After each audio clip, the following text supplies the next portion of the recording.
Prontinhos? Curtam e se inscrevam no canal. Oi, gente. Tô aqui de volta com os 5 filmes clássicos dos anos 30. Mas primeiro eu gostaria de dar um recadinho para vocês. De dar um recadinho muito importante, prestem atenção. A partir de semana que vem, os vídeos serão gravados e postados no canal do YouTube às quartas-feiras. Não vai ser mais às terças, vai ser às quartas. Por quê? Porque as quartas-feiras são as minhas folgas que vão passar. Agora a minha folga vai passar a ser quarta-feira, então os vídeos serão postados às quartas-feiras. Tudo bem? Então, espero que vocês estejam bem, estejam em paz. E o primeiro filme da lista que eu escolhi para apresentar para vocês é um filme da Bette Davis, de 1939, esse filme aqui, chamado Vitória Amarga. Vitória Amarga é um filme em que a Bette Davis contracena com George Brent. George Brent foi um ator que contracenou bastante com a Bette Davis, inclusive eles tiveram um breve affair nessa época. E esse filme também traz o Humphrey Bogart. Humphrey Bogart contracena com a Bette Davis, a Geraldine Fitzgerald contracena com ela também. E o Ronald Reagan, que mais tarde, bem mais tarde, né, nos anos 80, seria aí o presidente dos Estados Unidos, contracena com a Bette Davis também neste clássico, que é o filme favorito da própria Bette Davis. De todos os filmes que ela fez na carreira dela, Vitória Amarga, de 1939, é o seu favorito. Esse filme, ele retrata a história de uma jovem socialite norte-americana que descobre que tem um tumor no cérebro. E nesse ínterim, ela vai descobrindo coisas importantes na vida, como o amor, por exemplo. Ela descobre o amor, ela descobre outras coisas às quais ela não dava valor quando ela não tinha o tumor, antes do tumor. Então é um filme muito profundo, é um drama maravilhoso, e a Bette foi indicada ao Oscar de melhor atriz por esse filme, perdendo para Vivien Leigh em O Vento Levou, que é o próximo filme da lista. E O Vento Levou, um filme também de 1939, que narra a saga da Scarlett O'Hara na época da Guerra Civil Americana. E temos a Vivien Leigh, o Clark Gable, Olivia de Havilland e grande elenco. Hattie McDaniel, primeira atriz negra a ser indicada ao Oscar de melhor atriz coadjuvante, e ganhar. Ela ganhou, apesar que esse filme, ele tem, os bastidores desse filme é bem intenso, tão intenso quanto a própria história da Margaret Mitchell, que foi comprada o livro, né, da Margaret Mitchell foi comprada pelo David Selznick em Hollywood. E a Margaret Mitchell, ela, quando cedeu os direitos ao filme, os direitos do livro dela foram vendidos por $50 mil, que na época era uma fortuna. E ela falou, na época ela falou, podem fazer o que quiser do livro, eu não me importo. E o resto é história, né? A Olivia de Havilland também teve aí a sua oportunidade como indicada ao melhor coadjuvante também. E nós temos o Clark Gable, temos o Leslie Howard, que faz o Ashley. Clark Gable faz o Rhett Butler e a Vivien Leigh faz a Scarlett O'Hara. É um filme muito popular, muita gente conhece. E, na verdade, gente, essa lista é uma lista muito, eu diria que é uma lista que pode ser bastante útil para quem está começando a conhecer o cinema dos anos 30. Claro que tem outros grandes filmes aí de renomados diretores, filmes europeus, filmes asiáticos, mas essa lista de hoje é para apresentar filmes hollywoodianos, tá bom? O próximo aqui da minha lista, ele não é o primeiro filme da série, mas é esse aqui, que é a Comédia dos Acusados, After the Thin Man.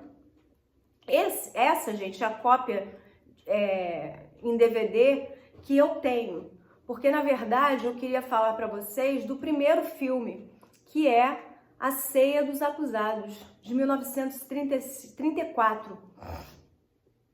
É um filme que tem a Myrna Loy e o William Powell em suas primeiras, digamos assim, oportunidades ao grande estrelato de Hollywood, porque ele já tinha uma carreira, porém, com A Ceia dos Acusados, eles conseguem aí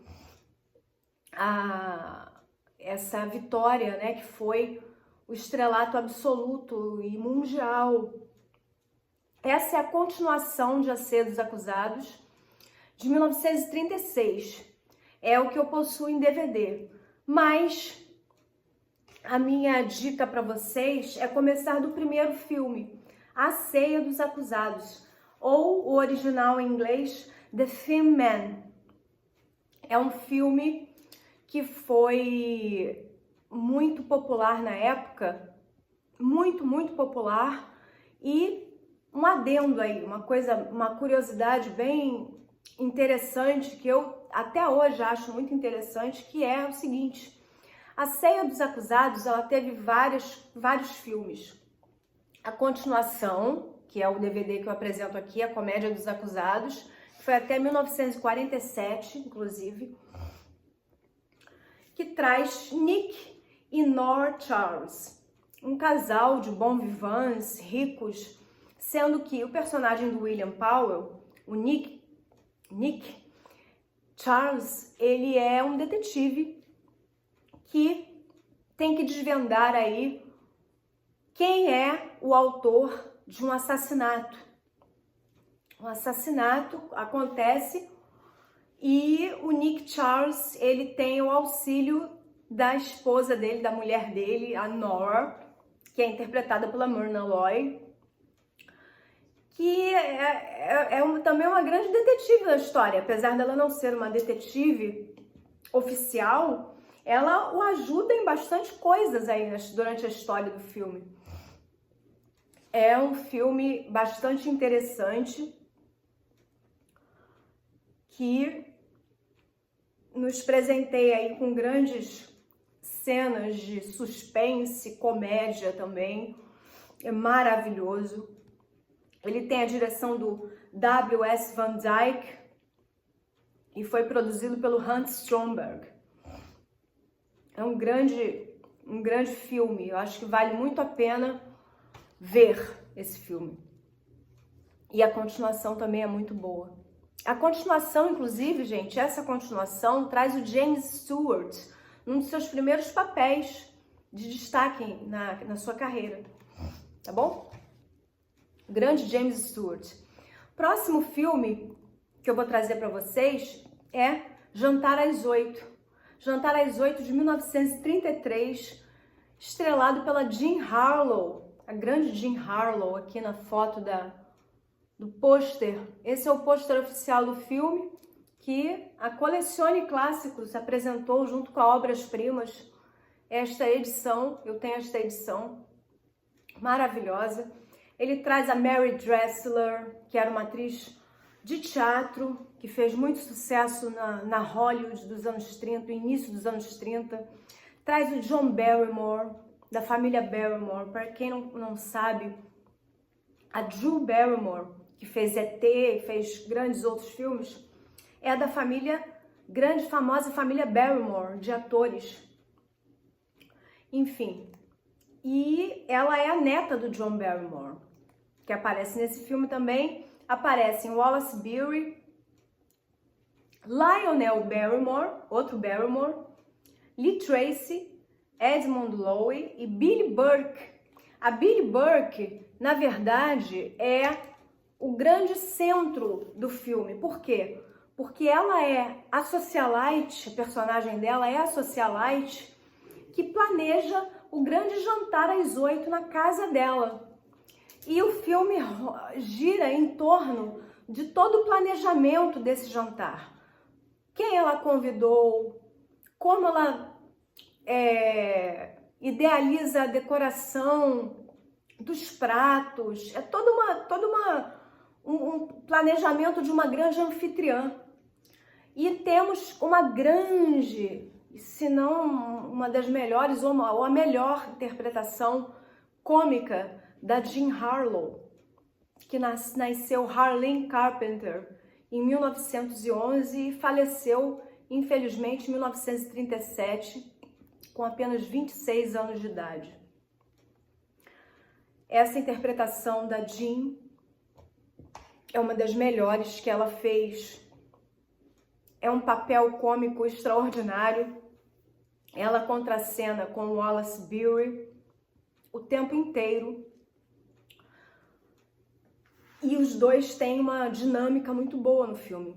A Billie Burke, ou uma outra curiosidade, a Billie Burke foi uma atriz que surgiu no teatro, na Broadway, e ela era casada com o grande empresário Florence Ziegfeld Jr., o grande Ziegfeld, o grande empresário da Broadway que descobriu grandes nomes, como ela mesma, inclusive. Eles se casaram e ela foi descoberta por ele, e ela era uma atriz muito versátil, mas ela fazia muitas comédias e musicais também. Ela é a anfitriã do nosso jantar às 8 e também aparece assim. Ela foi para Hollywood no início dos anos 30 e começou a fazer muito sucesso. Até que em 1939 a Billie Burke teve a possibilidade gigantesca e fabulosa de participar de O Mágico de Oz. O Mágico de Oz também é um dos melhores filmes de todos os tempos, inclusive. E a Billie Burke é a Glinda, a bruxa boa. Com aquele figurino rosa, incrível, maravilhosa atriz, fantástica. O Mágico de Oz, aqui nós temos, gente, essas edições especiais aqui, que a Warner Brasil trouxe para nós no aniversário de 70 anos dos dois filmes, E o Vento Levou e O Mágico de Oz, que são dois filmes de 1939. E a Warner Brasil trouxe essa edição especial, que era uma edição baratinha que você encontrava nas lojas americanas e nas melhores livrarias por apenas R$19,90. Esse foi o preço que eu paguei nessas duas edições. Para quem não tinha o dinheiro, mais de R$100 aí para gastar com os boxes de luxo, até mais de R$200, R$300, porque foram lançados na edição, na versão, né, na comemoração dos 70 anos desses dois clássicos, foram lançados boxes de luxo, caixas luxuosíssimas, que traziam brindes, traziam pôsteres, traziam photocards, traziam mais de 4 discos, até 5 discos, inclusive, de extras, de documentários. Então, porém, muito caros, né? Então, a Warner também lançou essa edição aqui de O Mágico de Oz por R$19,90, que é uma edição em que você encontra 2 discos, com aqui o filme e alguns extras, inclusive o documentário maravilhoso sobre a restauração do filme, todo o processo de restauração. E o disco 2 traz o making of do filme, traz lembranças de Oz, os vídeos caseiros de Harold Arlen. cenas excluídas e cenas eliminadas, galeria de fotos e trailers. No box, que eu até tenho, os dois boxes, tanto de Mágico de Oz quanto o E o Vento Levou, tem muito mais coisas, muito mais. Só que eles eram muito mais caros, né? Então nem todo mundo podia comprar. Daí eles lançaram essas versões mais baratinhas, com um pouco menos de coisas, porém igualmente marcantes e maravilhosas, para quem quer conhecer um pouco mais sobre o making of das histórias, dos filmes, sobre biografias dos principais atores do elenco e tudo mais. Esse filme ele traz a Judy Garland com 16 para 17 anos de idade, sofrendo horrores para gravar esse clássico, que hoje é um clássico, né? Mas infelizmente o sofrimento dela para gravar esse filme foi uma coisa horrorosa. Ela tinha que tomar café e uma canja de galinha para não ganhar peso, porque o Louis B. Mayer, que era o chefão da MGM, da Metro-Goldwyn-Mayer, estipulou que Judy tinha que ficar magra para todos os filmes que ela fizesse. Ela não podia ganhar peso em um filme sequer. Isso se tornou um grande problema em sua vida. Eu falo sobre isso em, acredito que 2 vídeos aqui no canal, que eu falo sobre a Judy Garland, contando um pouco da história dela. Dois vídeos que eu falo sobre ela. E realmente foi uma história muito triste que a acompanhou por toda a vida, porque ela desenvolveu um transtorno alimentar. Ela desenvolveu vários vícios. Ela também vivia à base de anfetaminas. Com 16 anos de idade apenas, anfetaminas eram os remédios usados para o emagrecimento na época. E ela ficou, infelizmente, viciada em anfetaminas até o final de sua vida precoce, de 47 anos de idade. Esse foi o vídeo de hoje, eu espero que vocês tenham gostado. Fiquem bem, fiquem em paz e até breve, até quarta-feira. Não se esqueçam, agora será quarta-feira o nosso encontro, ok? Um beijo carinhoso e tchau!